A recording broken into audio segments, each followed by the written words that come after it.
For this problem, we want to write with radicals, and you probably want to write this also with positive exponents. We don't want to leave a negative exponent there. So first thing we'll do is let's make this a positive exponent. So we can do that by putting this down below, and we have 5x, and that's being raised to the positive 11/9. So that'll be the first step, is to make this positive. Now that we have that complete, we're going to change this into a radical. Now, what you always want to begin with is the bottom number. The bottom number is going to be the index of your radical. We have 5x that's going to go inside there. Then what you're going to do is you're going to take all this and raise it to the power of 11. Now, we could also, if you wanted to, you could do 5x inside that quantity raised to 11th power as well.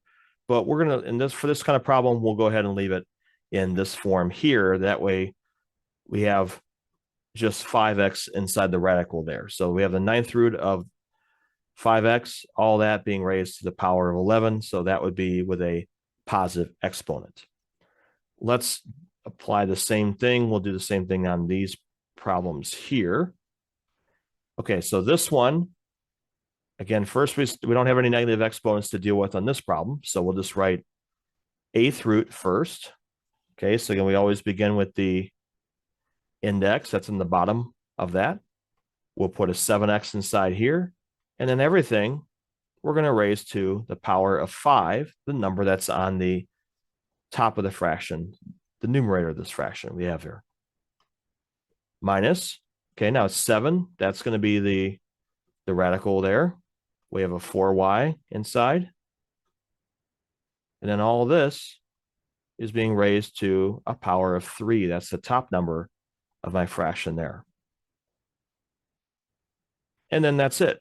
You just leave it in that form. There's not really anything else we can do there. It just says rewrite it with radicals, and we did.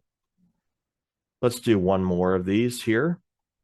So this problem, we're going to do the same thing. We have a 9 in the bottom. That's going to be the 9th root. We have 3x. That's being raised to the power of 2. That is on the top of the fraction. So that's how you would write that one.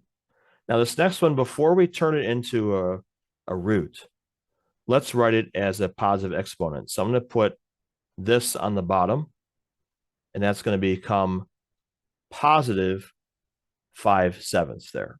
So now it's a positive exponent. Still going to leave this first part the same. So we're going to take that, square it. And I'm going to do the same thing now for this thing on the bottom.